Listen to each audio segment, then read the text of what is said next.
Stellaluna by Janelle Cannon. In a warm and sultry forest far, far away, there once lived a mother fruit bat and her new baby. Oh, how Mother Bat loved her soft, tiny baby. "I'll name you Stellaluna," she crooned.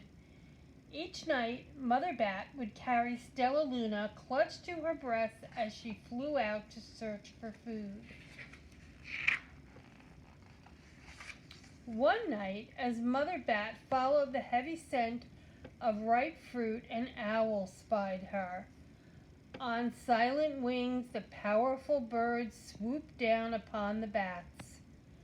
Dodging and shrieking, Mother Bat tried to escape, but the owl struck again and again, knocking Stellaluna into the air. Her baby wings were as limp and useless as wet paper. Down, down she went, faster and faster into the forest below.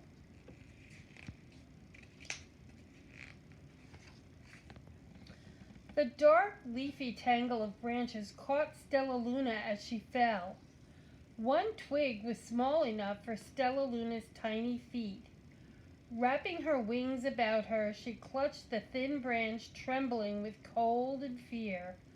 "Mother," Stellaluna squeaked, "where are you?" By daybreak, the baby bat could hold on no longer. Down, down again she dropped. Flump! Stellaluna landed headfirst in a soft, downy nest, startling the three baby birds who lived there. Stellaluna quickly clambered from the nest and hung out of sight below it. She listened to the babble of the three birds. "What was that?" cried Flap. "I don't know, but it's hanging by its tiny feet," chirped Flitter. "Shh! Here comes Mama," hissed Pip.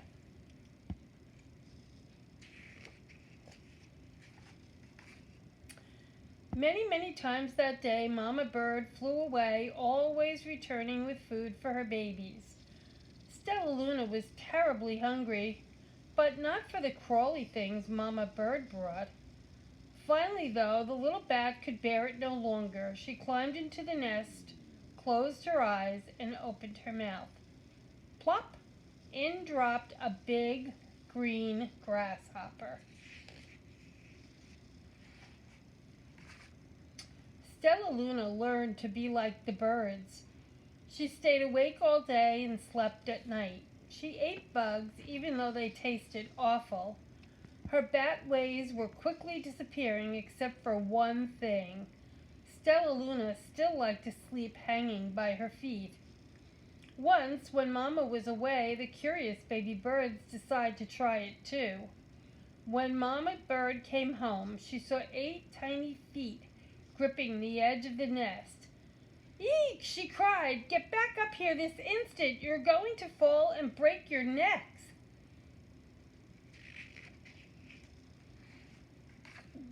The birds clambered back into the nest, but Mama Bird stopped Stellaluna. "You are teaching my children to do bad things. I will not let you back into this nest unless you promise to obey all the rules of this house." Stellaluna promised. She ate bugs without making faces. She slept in the nest at night, and she didn't hang by her feet. Stellaluna behaved as a good bird should. All the babies grew quickly. Soon the nest became crowded. Mama Bird told them it was time to learn to fly. One by one, Pip, Flitter, Flap, and Stellaluna jumped from the nest. Their wings worked. "I'm just like them," thought Stellaluna. "I can fly too."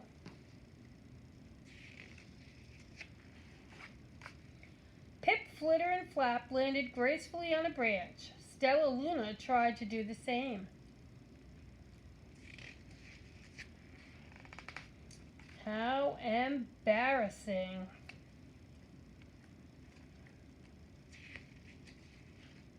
Couldn't quite get the hang of it.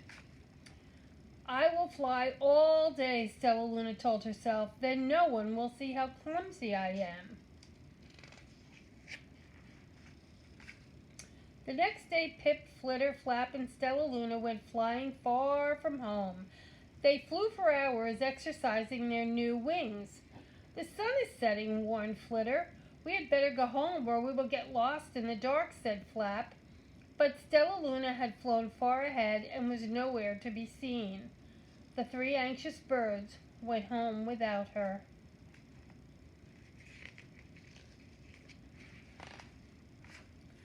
All alone, Stellaluna flew and flew until her wings ached and she dropped into a tree. "I promised not to hang by my feet," Stellaluna sighed, so she hung by her thumbs and soon she fell asleep. She didn't hear the soft sound of wings coming near. "Hey," a loud voice said, "why are you hanging upside down?" Stellaluna's eyes opened wide. She saw a most peculiar face. "I'm not upside down, you are," Stellaluna said. "Ah, but you're a bat. Bats hang by their feet. You are hanging by your thumbs, so that makes you upside down," the creature said.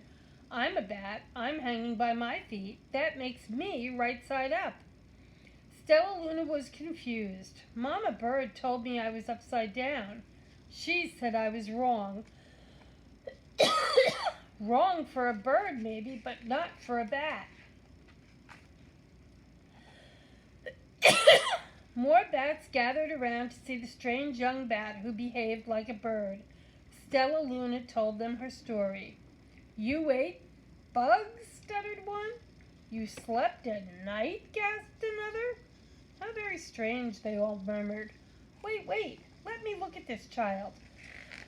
"A bat pushed through the crowd. An owl attacked you?" she asked. Sniffing Stellaluna's fur, she whispered, "You are Stellaluna. You are my baby." "You escaped the owl," cried Stellaluna. "You survived." "Yes," said Mother Bat as she wrapped her wings around Stellaluna. "Come with me and I'll show you where to find the most delicious fruit. You'll never have to eat another bug as long as you live." "But it's nighttime," Stellaluna squeaked. "We can't fly in the dark or we will crash into the trees." "We're bats," said Mother Bat. "We can see in the darkness. Come with us." Stellaluna was afraid, but she let go of the tree and dropped into the deep blue sky. Stellaluna could see. She felt as though rays of light shone from her eyes. She was able to see everything in her path. Soon the bats found a mango tree, and Stellaluna ate as much of the fruit as she could hold. "I'll never eat another bug as long as I live," cheered Stellaluna as she stuffed herself full. "I must tell Pip, Flitter, and Flap." The next day, Stellaluna went to visit the birds. "Come with me and meet my bat family," said Stellaluna. "Okay, let's go," agreed Pip.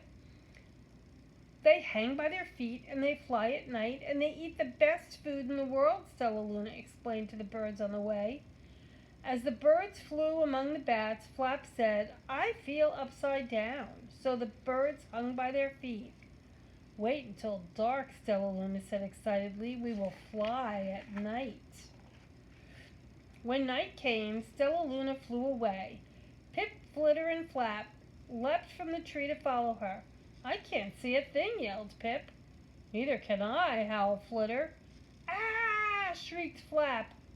"They're going to crash," gasped Stellaluna. "I must rescue them." Stellaluna swooped about, grabbing her friends in the air. She lifted them to a tree, and the birds grasped the branch. Stellaluna hung from the limb above them. "We're safe," said Stellaluna. Then she sighed. "I wish you could see in the dark, too." "We wish you could land on your feet," Flitter replied.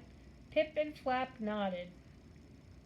They perched in silence for a long time. "How can we be so different and feel so much alike?" mused Flitter. "And how can we feel so different and be so much alike?" wondered Pip. "I think this is quite a mystery," Flap chirped. "I agree," said Stellaluna, "but we're friends, and that's a fact." The end.